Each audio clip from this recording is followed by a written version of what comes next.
स्वागत है। आज का टॉपिक है अर्थक्वेक। इस टॉपिक में हम देखेंगे कि अर्थक्वेक से रिलेटेड जितने भी फैक्ट्स एंड कॉन्सेप्ट्स हैं वो हम कंप्लीटली कवर करेंगे फ्रॉम द यूपीएससी के प्रीलिम्स पॉइंट ऑफ व्यू। इसके चलते होगा क्या कि आपको किसी भी फैक्ट के लिए कहीं और देखने की जरूरत नहीं पड़ेगी, कॉन्सेप्ट के लिए कहीं और देखने की जरूरत नहीं पड़ेगी। ये एक सिंगल वीडियो और आपका अर्थक्वेक का टॉपिक खत्म।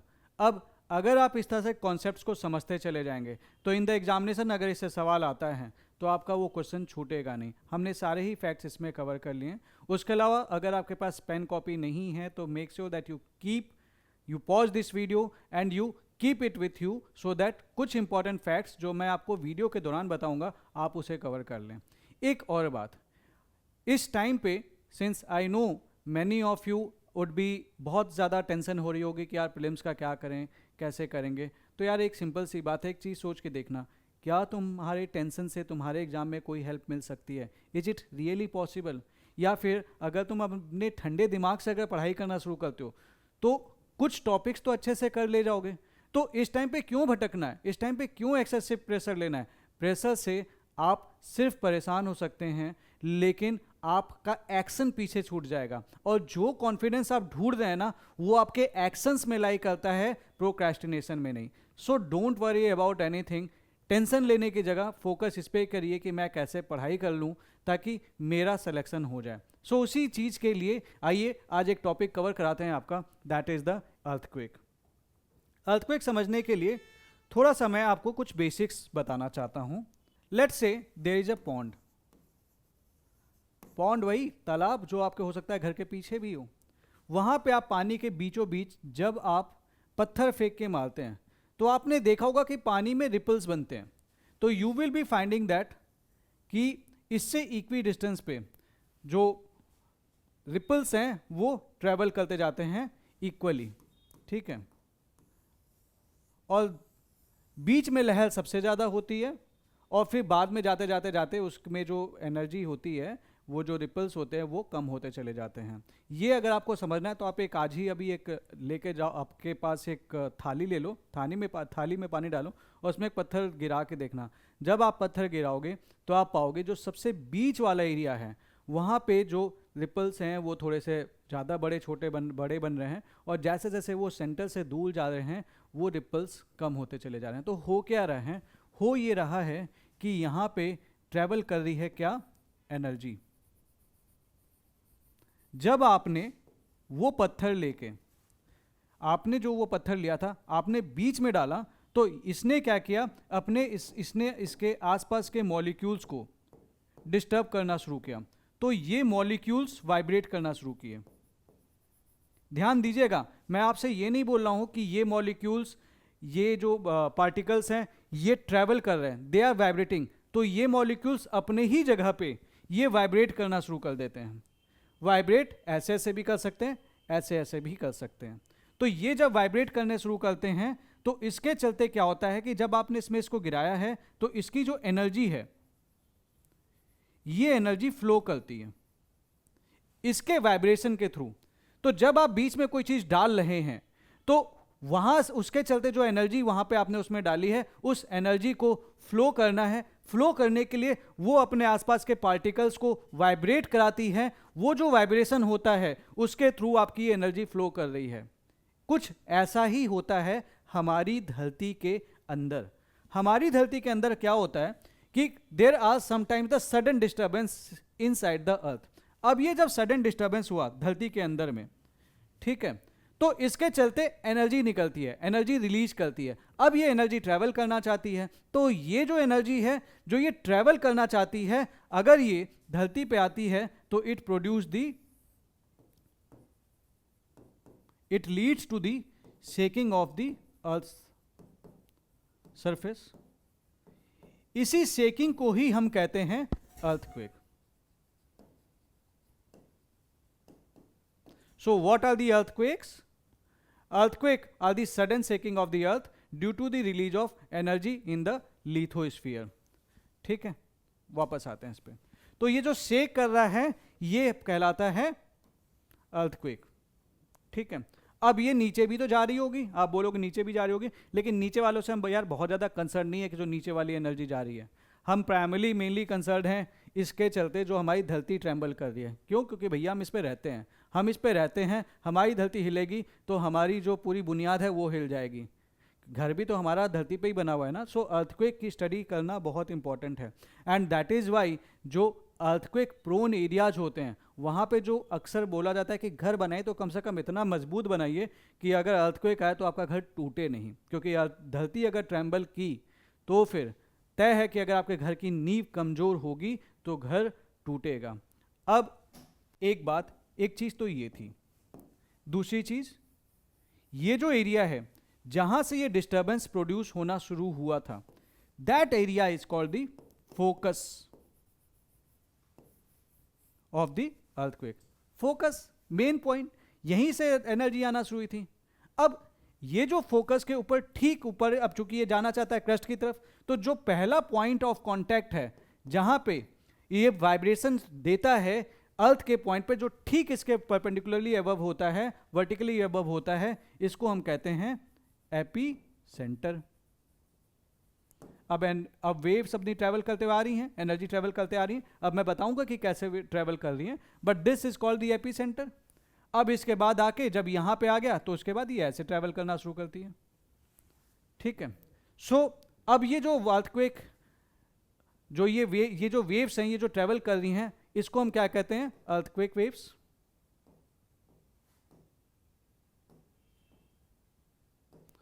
और the seismic waves, because this is travelling in the form of the waves. ठीक है। जो इंस्ट्रूमेंट है इसको मेजर करने के लिए हम क्या कहते हैं? उस इंस्ट्रूमेंट का नाम क्या है? Seismograph. What is that? Here. So ज्यादातर जो अर्थक्वेक है, they originate with in the 200 kilometre depth.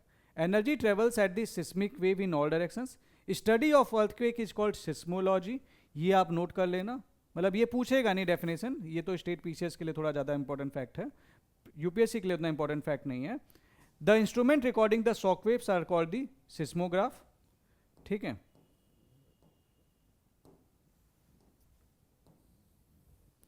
And the line connecting all points on the surface where the intensity is the same is called isoseismic lines. That is, जब यहां से पहुंच गया धरती के लाइक दिस एपी सेंटर पे पहुंच गया, तो एपी सेंटर से इक्वी डिस्टेंस पे जो ये आपकी जो लाइन है, अगर इसको हम ड्रॉ करते हैं, क्योंकि वहां पे सेम एनर्जी हमें मिल रही होगी, तो that will be called the what? Isoseismic line. ठीक है। कुछ की टर्म्स हैं जो मैंने आपको बता दिया। One is the focus or the hypocenter, that is the point inside the earth where the earthquake originates. Epicenter, point on the earth's surface directly above the focus. It experiences wave first and shaking is strongest near the epicenter. एक diagram भी था, उस diagram को भी थोड़ा सा देख लेते हैं, ये बहुत इजी टॉपिक है। अब ये देखो, ये हमारा था फोकस जहां पे पहला डिस्टर्बेंस प्रोड्यूस हुआ। This can occur along A fault. ठीक है। एंड इस जो धरती के ऊपर जो पहला पॉइंट था जहां पे इसका ये रीच किया, that is the above this, that is called the AP centre. ठीक है। So this is the thing. अब ये फॉल्ट एंड ऑल, ये सारा कॉन्सेप्ट मैं अभी आपसे डिस्कस करूंगा। तो ये तो पहली बात, कुछ बेसिक हैं अर्थक्वेक के बारे में। अब दो चीजें इंपॉर्टेंट हो जाती है इसके लिए समझना। Let us understand this. पहली चीज तो अब हम ये समझ लेते हैं कि what are the earthquake waves. तो हम पहले ये समझ लेंगे, जहां पे हम जानेंगे बॉडी वेव्स के बारे में, जहां पे जानेंगे हम सरफेस वेव्स के बारे में। इसको जानने के बाद, ठीक है, हम जानेंगे why does it occur,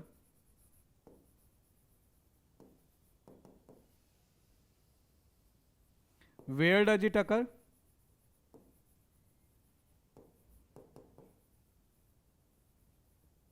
India में, वर्ल्ड में। उसके अलावा हम जानेंगे कि how can you measure, because इसके मेजरमेंट में हम हाईली इंटरेस्टेड होते हैं। How are you going to measure this earthquake and the other factors. तो ये प्राइमरली आज के टॉपिक में हम जानेंगे। अब बात करते हैं अर्थक्वेक वेव्स की। ये हमारा फोकस था जहां पे डिस्टर्बेंस प्रोड्यूस हुआ था। और मैंने आपको बताया जब डिस्टर्बेंस प्रोड्यूस हुआ तो यहाँ से एनर्जी ट्रेवल करना चाहती है, इस एनर्जी को ट्रेवल करना है। सो ये क्या करेगी, बगल वाले मॉलिक्यूल्स को, पार्टिकल्स को क्या बोलेगी, भैया तुम करना शुरू करो क्या, vibrate, please vibrate for me, मेरे लिए तुम वाइब्रेट करो। तो इसके जो बगल वाला पार्टिकल होगा इट विल स्टार्ट वाइब्रेटिंग, क्योंकि इस डिस्टर्बेंस के चलते एनर्जी ट्रेवल करना चाहती है। Energy is travelling, not the particles, particles are not travelling, particles don't travel.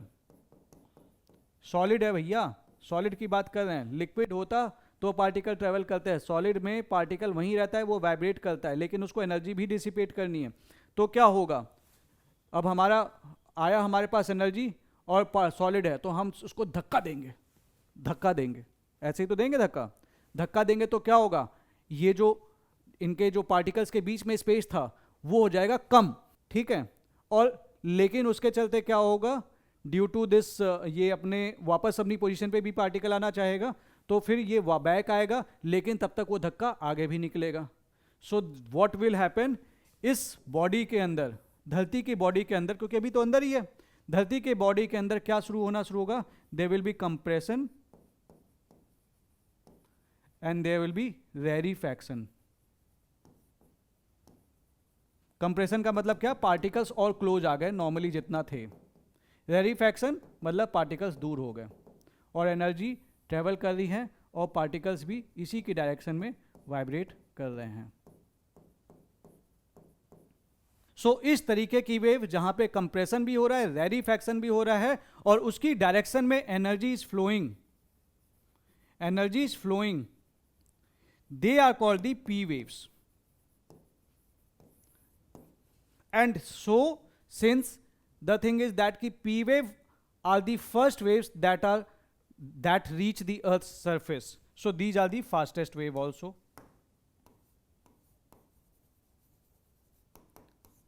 ठीक है, इसके अलावा चूंकि ये कंप्रेशन और रेरिफैक्शन कर रहा है, और कंप्रेशन रेरिफैक्शन के दौरान जो पार्टिकल्स है they are moving in the direction of the flow of energy, तो हम इसको क्या कहेंगे, we will be calling it as longitudinal wave, ठीक है। And they are the first to reach the earth surface, they are also called the primary wave. And along with that, चूंकि ये चीज हो रही है, तो एक चीज समझना, जब ऐसा कुछ हो रहा है तो क्या डेंसिटी पार्टिकल जो मटेरियल है जिसके थ्रू ये फ्लो कर रहा है, क्या डेंसिटी हर जगह सेम रहेगी, they will be creation of what, the density difference. So it will be leading to the density difference, ठीक है। बहुत बेसिक चीज है, तो सिंपल सी चीज है, वो उसको धक्का दिया तो उसके चलते भैया पार्टिकल्स है उसी डायरेक्शन में फ्लो करने लगा, जिस फ्लो में डायरेक्शन वो उसको धक्का दिया तो उसके चलते क्या हुआ, पार्टिकल उसी डायरेक्शन में वाइब्रेट करने लगा, तो उसके चलते क्या हुआ, कंप्रेशन एंड रेरिफैक्शन, रेरिफैक्शन के चलते there is the creation of the density difference, density difference के चलते energy is flowing, energy flow कर रही है, and P wave are the first to be recorded on the seismograph, so they are being called as the primary wave, ठीक है। So this is the thing, थोड़ा सा देख लेते हैं। So this is the thing, now let us come back कि what are the type of waves जो मैं आपसे बात कर रहा था पिछले वाले फिगर में। So P we have the two type of body waves, एक तो था पी वेव जो मैंने आपसे डिस्कस कर लिया, they are the primary wave और द लॉन्गिट्यूडिनल वेव, ठीक है। Second type of body wave जो अर्थ की बॉडी या फिर अर्थ के क्रस्ट के अंदर ही ट्रेवल करती है, they are called the S wave, ठीक है। सरफेस वेव दो टाइप की होती हैं, one is the love wave, second is the Rayleigh wave, ठीक है। एस वेव मतलब ये सेकेंडरी वेव भी है बेसिकली, ठीक है। तो प्राइमरी जो सबसे पहले पहुंचते हैं, उसके बाद एस वेव, जिसका फंक्शनिंग थोड़ी सी अलग होती है प्राइमरी वेव से। डिफरेंस क्या है ये अभी मैं देखते हैं। तो सबसे पहले हम देख लेते हैं प्राइमरी वेव के बारे में थोड़ा सा हमारे इस डायग्राम में, हमारे इस पीडीएफ में। तो primary wave are longitudinal compressional, speed इनकी फास्टेस्ट होती है। मीडियम, कौन कौन से मीडियम से ये ट्रैवल कर सकता है? As it can travel through the solid, liquid and gases. They are first recorded on the seismograph. इसका जो शैडो जोन होता है दैट इज 103 डिग्री से 142 degree from the epicentre. Shadow zone क्या होता है इस पे हम थोड़ी देर बाद आएंगे, अभी हम इसके बारे में डिस्कस नहीं कर रहे हैं। Coming next we have the S wave और the secondary wave. What are the secondary waves? अब देखो, हमने आपसे एक बात की थी कि हो क्या रहा था यहाँ पे, लाइक जब फोकस से यहाँ पे आ रहा था तो they will be creation of density difference. जो पार्टिकल्स हैं वो हमारे they are not travelling but they are vibrating in the same direction. But there are chances कि ये जो पार्टिकल्स हैं कि एनर्जी ऐसे ट्रेवल करना चाहती हैं, लेकिन जो पार्टिकल्स वाइब्रेट कर रहे हैं वो पार्टिकल इसके परपेंडिकुलर वाइब्रेट कर रहे हैं। ये ऐसे ऐसे वो कर रहे हैं, ये ऐसे ऐसे वो कर रहे हैं, ये ऐसे ऐसे वो कर रहे हैं, ये ऐसे ऐसे वाइब्रेट कर रहे हैं। तो ऐसे केस में एनर्जी तो फिर भी ट्रेवल करेगी, लेकिन एनर्जी का जो फ्लो है, जो स्पीड है, वो घट जाएगी। क्योंकि पार्टिकल जब उसी डायरेक्शन में ट्रेवल कर रहा है तो ऑब्वियस सी बात है कि वो हाई स्पीड में चलेगा। लेकिन जब पार्टिकल परपेंडिकुलर जो है वो वाइब्रेट कर रहा है तो एनर्जी का जो फ्लो है वो स्लो होगा। एंड दैट इज वाई ये बाद में सिस्मोग्राफ पे रिकॉर्ड होती हैं तो इनकी स्पीड बेसिकली कम होती है। Now these are called the S wave. They don't create the density difference because particle अपनी जगह पे उसके जो फ्लो ऑफ एनर्जी है उसके परपेंडिकुलर आपका ये वाइब्रेट कर रहा है। दूसरी बात, केवल सॉलिड में ही ये ट्रेवल कर पाते हैं। So we have the second body wave that is the S wave.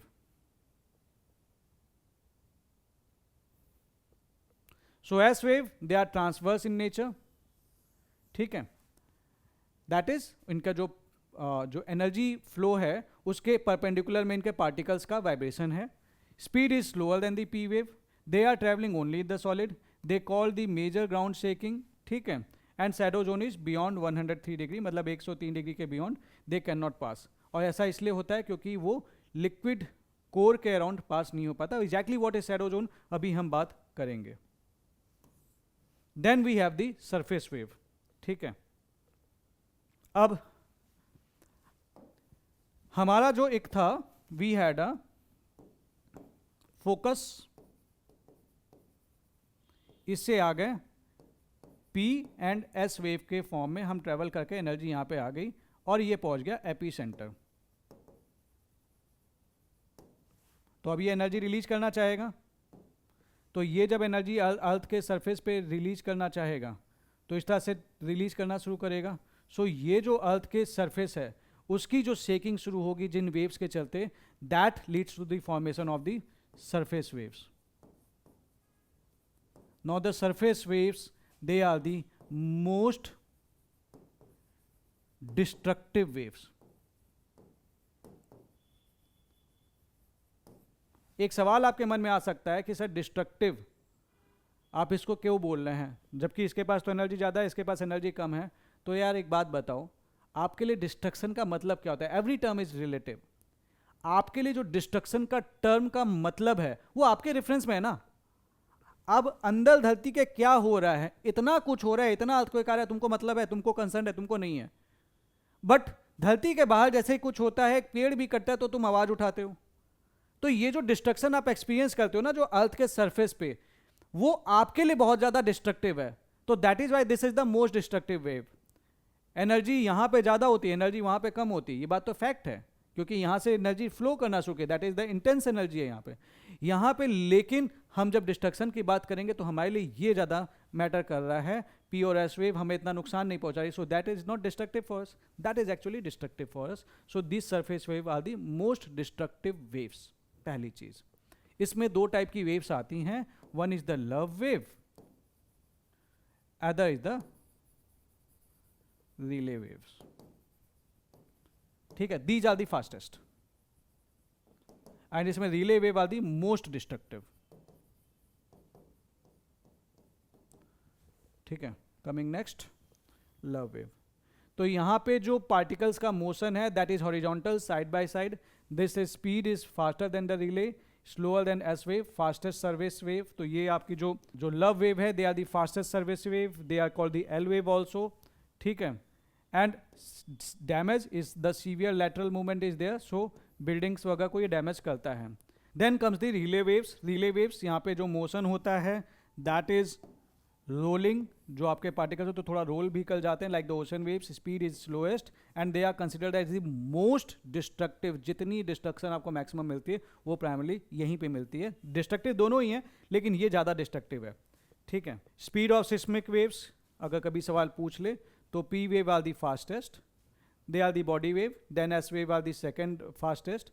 तो ये दोनों बॉडी वेव हैं, और then we have the love wave and then we have the Rayleigh wave.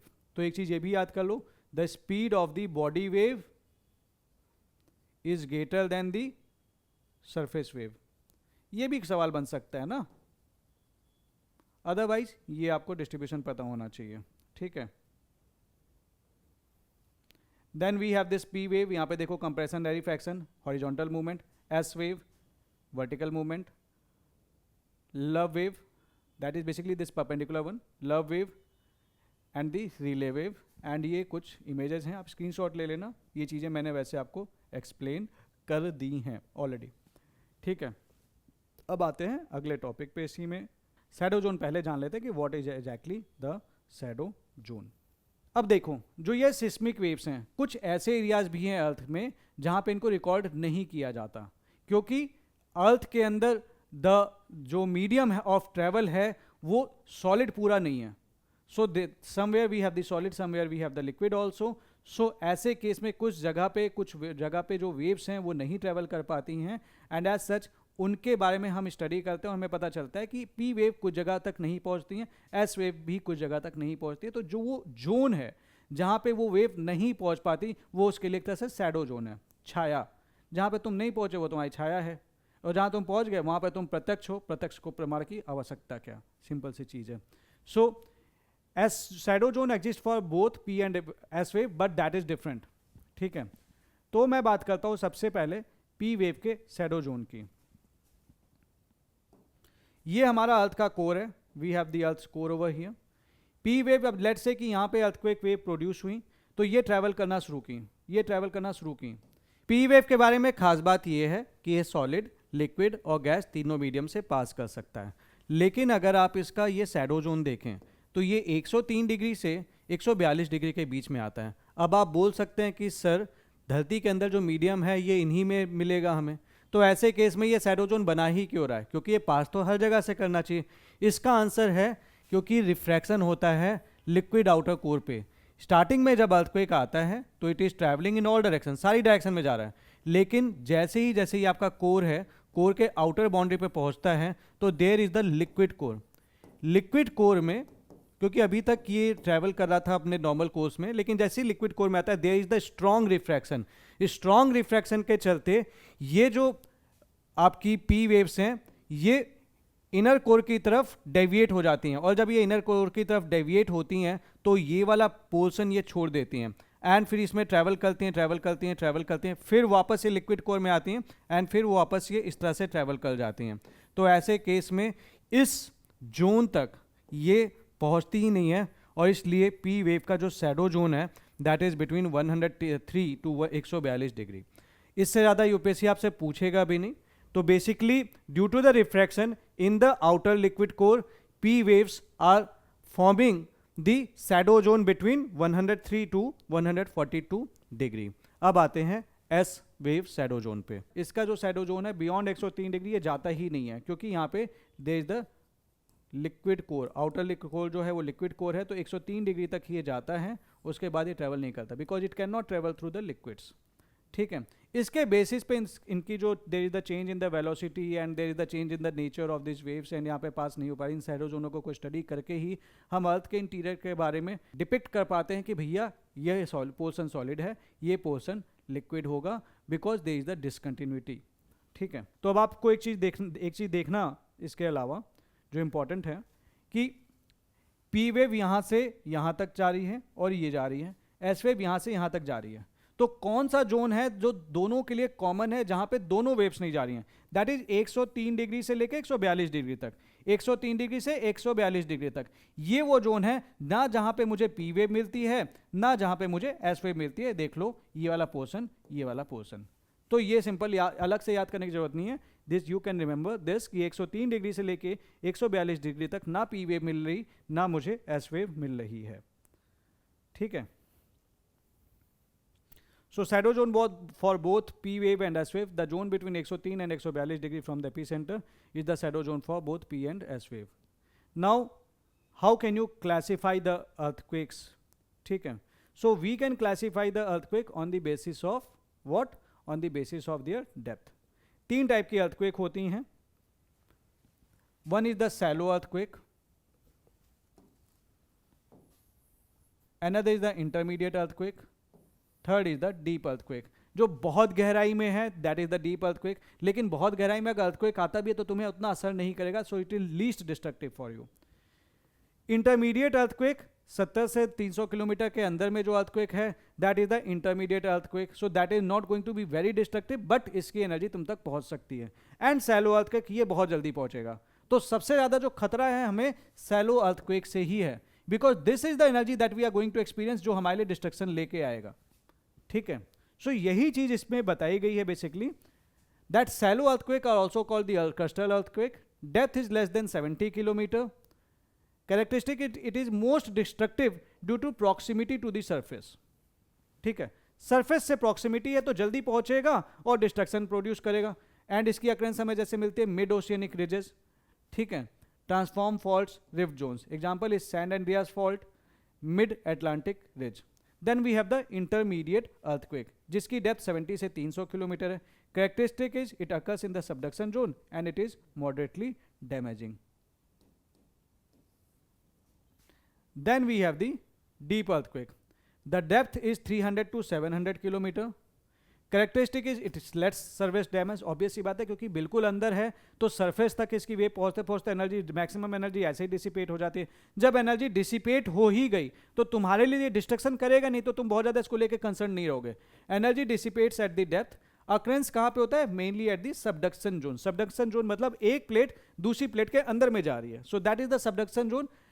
And what are these zones? That is Vadati Benioff zones. Basically जब crystal plate अगर दूसरी crystal plate के में जा रही है, या फिर एक ओशियनिक प्लेट जो कि हैवी है वो दूसरी ओशियनिक प्लेट के अंदर में जा रही है, या फिर कॉन्टिनेंटल प्लेट के अंदर में ओशियनिक प्लेट जा रही है, तो जब ये कन्वर्ज हो रही हैं तो एक प्लेट सबडक्ट करना चाहेगी, दूसरी प्लेट उसके ऊपर आना चाहेगी। So that is the subduction zone जहाँ पे ये डीप अर्थक्वेक होते हैं। For example Japan trench, Tonga Kermadec trench यहाँ पे होता है। अब एक चीज नोट करने वाली है, of all the total energy release in the earthquake, about 12 से 15% comes from the intermediate earthquake, 3 से 5% comes from the deeper earthquake, and 70 से 80% energy comes from the shallow earthquake. अब तुम सोच के देखना, इसको तुम्हें क्या याद करने की जरूरत है? सैलो अर्थक्वेक है, सबसे ज्यादा डैमेज मुझे सैलो अर्थक्वेक से ही मिल सकता है, तो ज्यादा एनर्जी दे रहा होगा ना, और वो मेरे पास था, तो उसका जो कंट्रीब्यूशन होगा वो नंबर 1 होगा। सेकंड नंबर का कंट्रीब्यूशन क्या होगा? इंटरमीडिएट अर्थक्वेक का होगा। और थर्ड नंबर पे जो कंट्रीब्यूशन होगा that will B from the deeper earthquake. मुझे याद करने की जरूरत नहीं है, क्योंकि ये मेरे पास है तो मुझे ज्यादा असर करेगा। भाई तुम्हारे कोई पास है, तुम्हें तब ज्यादा नुकसान पहुंचा सकता है, वो दूर है, वो तुम्हें क्या नुकसान करा पाएगा? बच्चा है बेचारा, कुछ नहीं कर सकता तुम्हारा। धरती के अंदर तुम पहुंचोगे तो भले कुछ कर लेगा, तुम नरक में रहते, लेकिन तुम रहते तो यहां धरती पे हो। वो अलग बात है कि पॉल्यूशन के चलते नरक ऐसे बना हुआ है। तो दैट इज द थिंग यार। इसके आगे हम देखते हैं अगला टॉपिक। नाउ अब अर्थक्वेक आया तो मेरे को मेजर भी करना है। ठीक है, मैं हूँ साइंटिस्ट, मैं हूँ जियोग्राफर, तो मैं शांत तो बैठूंगा नहीं, तो मैं उसको मेजर करूंगा। तो how can I measure? I have the 3 scales, Richter scale, moment magnitude scale, and the modified Mercalli intensity scale. Richter scale it measures the magnitude, that what is the energy that is release due to the earthquake. अगर 1 unit Richter scale में बढ़ता है तो 32 time more energy release करती है। इस पे सवाल पहले आ रखे हैं। तो 1 यूनिट इंक्रीज किया तो 32 टाइम इंक्रीज की, 2 यूनिट इंक्रीज करेगा तो 32 into 32 is that is approximately 1000 time the energy is release. तो अगली बार जब आए 3 टाइम इंक्रीज किया तो 32 इंटू 32 इंटू 32 कर देना, समथिंग लाइक दैट। हर एक यूनिट इंक्रीज पे 32 time energy is released. It is only effective for regional earthquake. Then you have the moment magnitude scale that is reliable for the large earthquake. And then ये regional earthquake को measure करने के लिए use होता है. You have the moment magnitude. Large earthquake को measure करना है तो we have the moment magnitude scale. Then we have the modified Mercalli intensity scale. So it measures intensity, that is the damage and effect. अगर मेरे को damage major करना है और या इंटेंसिटी मेजर करनी है तो मैं मर्कैली इंटेंसिटी स्केल को देखूंगा, जिसका रेंज है फ्रॉम 1, जब आपको बिल्कुल एनर्जी फील मतलब इंटेंसिटी फील नहीं होती, कोई डैमेज नहीं होता, टू 12 जब टोटल डिस्ट्रक्शन होता है. दैट इज द बेसिकली एक शेप है logarithmic base of maximum amplitude measured in microns. That is the Richter scale. ठीक है, तो वो बताया हुआ है जब 0 पे होगा तो you are not going to feel any energy, और उसके बाद जैसे जैसे बढ़ते जाएंगे there is the devastation increase करता है ये. ठीक है, 1 पे आए, 2 पे आए, 3 पे आए, so minor damage begins but fatalities are rare. Moderate 4 के आसपास आए, देन 5 से 6 के बीच में आए तो स्ट्रॉन्ग, तो बर्बाद चीज़ें हो सकती हैं, ज़्यादा सेकिंग होगी, मर सकते हैं लोग. फिर उसके बाद 6 के ऊपर it becomes major, there is great devastation. And उसके बाद तो सबसे ज़्यादा जो रिकॉर्ड हुआ है that is the offshore Chile में रिकॉर्ड हुआ है, that is the Richter scale. अब आता है सवाल कि भैया अर्थक्वेक का कारण क्या है, what are the causes of the earthquake. ठीक है,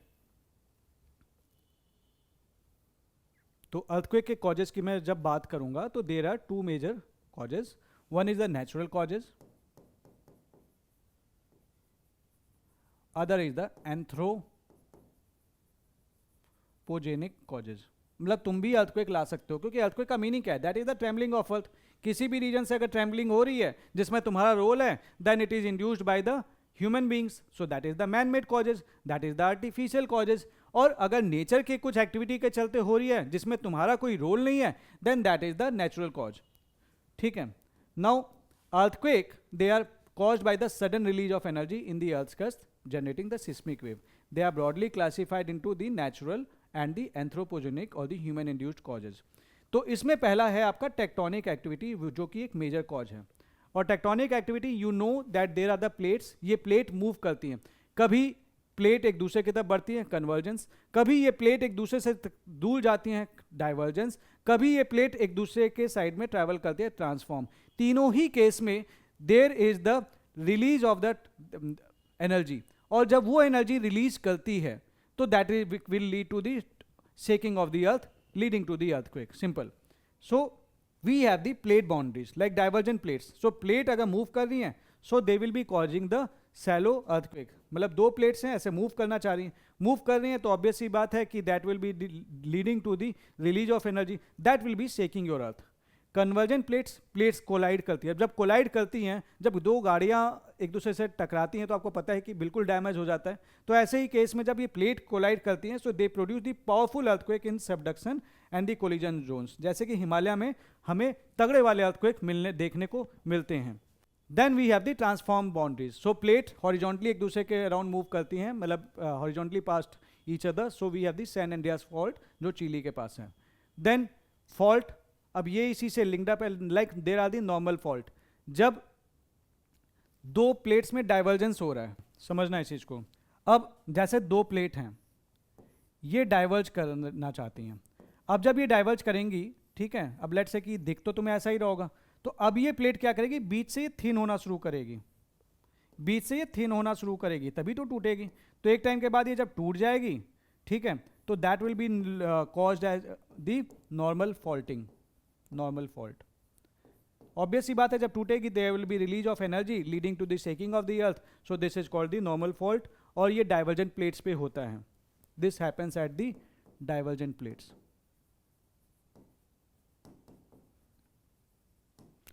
then you have the reverse और the thrust fault, that is coming from the compression. Compression वाले केस में क्या होगा, 2 प्लेट एक दूसरे की तरफ बढ़ेंगी, कंप्रेस करेंगी. कंप्रेस करेंगी तो अब तुम्हें ऐसे अलग अलग प्लेट नहीं दिखता है, तो प्लेट तो वैसे अंदर से जुड़ी हुई रहती हैं. तो इसमें क्या होगा, फोल्डिंग हो सकती है, फोल्डिंग हो सकती है.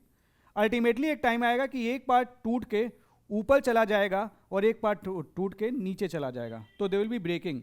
तो that is called as the reverse faulting.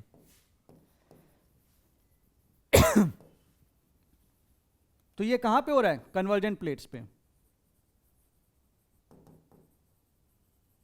And convergent plates आपको कहां मिलते हैं? हिमालयाज में मिलती हैं, आल्प्स में मिलती हैं, इसलिए यहाँ पे जो अर्थक्वेक है वो वायलेंट होते हैं, ठीक है। Then you have the strike slip fault, horizontal movement, जैसे कि सैन एंड्रियास फॉल्ट, जब ट्रांसफॉर्म हो रही हैं प्लेट्स आपकी, ठीक है। Example, Turkey lies in the tectonic active zone, major earthquake occur along the north Atlantia fault, this. Then we have the volcanic activity, जैसे वॉल्केनो हमने पढ़ी रखा है, वॉल्केनो फटा, ऑब्वियस सी बात है एनर्जी रिलीज करेगा तो हमारे आसपास की अर्थ को ट्रेम्बल कर सकता है। So this is caused by the magnetic movement fracturing surrounding rocks, often precedes और accompany the volcanic eruptions. So this leads to the volcanic activity के चलते भी हमारे पास अर्थक्वेक होता है।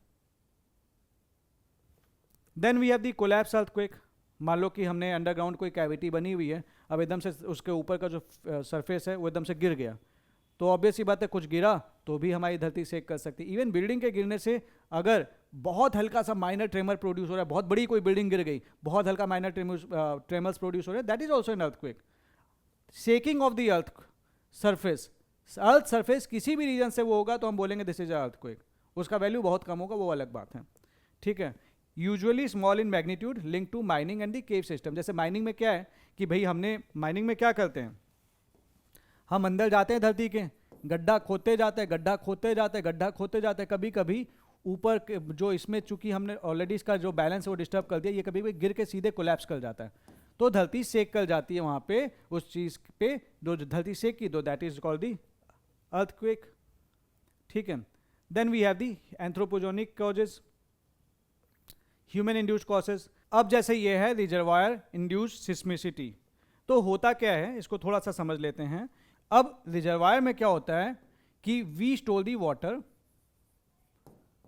स्टोर करते तो नीचे वाली जो रॉक्स हैं इस पे पड़ता है प्रेशर, और ये जो वाटर है इसको जहां पे स्पेस मिलेगा दैट विल सीप इन, फॉल्ट पे जाएगा तो फॉल्ट को ये क्या करेगा, लुब्रिकेट करेगा, लुब्रिकेट करेगा तो कभी कभी व्हेन इट इज लुब्रिकेटिंग वो रॉक स्लिप कर जाती है, leading to the tremor of the earth surface, leading to the earthquake. For example the Koyna dam का एक एग्जाम्पल हम ले सकते हैं। इसी तरीके से माइनिंग एंड क्वेरिंग, ठीक है, तो स्ट्रेस डिस्ट्रीब्यूशन को ये अल्टर करता है, so you can have the earthquake. Fluid injection, जब आप प्रेशर से अंदर पानी फेंकते हो तो उसके चलते भी अर्थक्वेक क्रिएट हो सकता है। Then there are other causes such as the isostatic rebound, ये इंटरेस्टिंग टॉपिक है, आइसोस्टैटिक रीबाउंड, ठीक है। तो आपको एक बात पता है कि there are many portions such as ice, जहां पे आइस शीट्स हैं, नीचे हैं आपकी रॉक्स, तो आइस शीट्स के चलते रॉक्स पे पड़ रहा है प्रेशर, तो ये क्रस्ट अंदर की तरफ है, झुका हुआ है, अंदर की तरफ है बेसिकली, ठीक है। अब जब ये आइस शीट मेल्ट करेगी तो प्रेशर विल ड्रॉप, और जब इसके ऊपर का प्रेशर ड्रॉप करेगा तो व्हाट विल हैपन, ये ऊपर आना चाहेगा, ऊपर आएगा तो there will be adjustment, and this adjustment के चलते आपकी धरती ट्रेमर कर सकती है, and that is why it is called the isostatic rebound. That is it want to rebound because हमारे ऊपर का जो प्रेशर था, भार था आइस का, वो खत्म हो गया। लैंडस्लाइड, लैंडस्लाइड आपके अक्सर आपको होते रहते हैं, आपको पता है हिमालयन रीजन में ऊपर से लैंड गिरा, माउंटेन का कोई पार्ट गिर गया, तो फिर क्या होगा, there will be large rock movements which generate the seismic waves.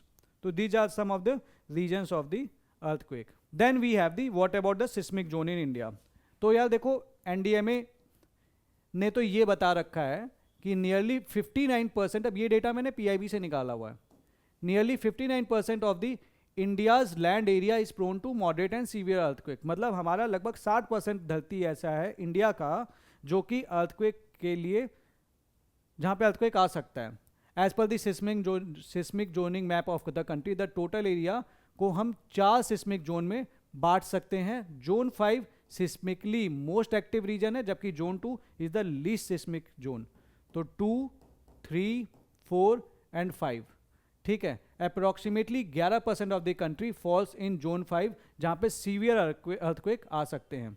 18% है आपका जोन 4 में, 30% है जोन 3 में and remaining in zone 2। Please note it down, this fact is very important, कभी भी इससे रिलेटेड सवाल बन सकते हैं। So National Center for Seismology under the Ministry of Earth Sciences is the nodal agency of Government of India for monitoring earthquake। तो कौन सी agency है? नेशनल सेंटर ऑफ सिस्मोलॉजी किसके अंडर में है? मिनिस्ट्री ऑफ अर्थ साइंसेज में। ठीक है, सो ये इंडिया का मैप है। अब सबसे ज़्यादा अर्थक्वेक मुझे कहाँ पे दिख सकता है इंडिया के मैप में? अगर मैं देख रहा हूँ तो जम्मू कश्मीर वाला हो गया, हिमाचल प्रदेश वाला रीजन हो गया, ठीक है, उत्तराखंड का ये वाला पोर्शन हो गया, बिहार के ऊपर वाला ये वाला पोर्शन हो गया, ये आपका north east is very high, यहाँ पे जो अर्थक्वेक आ सकते हैं। अंडमान एंड निकोबार वाला एरिया हो गया, ये वाला एरिया हो गया। So this is about the highest जहाँ पे अर्थक्वेक आ सकते हैं। Then we have the zone 4 जहाँ पे हाई अर्थक्वेक की इंटेंसिटी हो सकती है। This portion around it, this portion, pen change कर देते हैं यार कन्फ्यूजन अवॉइड करने के लिए, ठीक है। Then we have the zone 4, zone 3 जहाँ पे मॉडरेट अर्थक्वेक्स आ सकते हैं। दिस वन, ये पूरा जो आपका एरिया आपको इस कलर में दिख रहा है।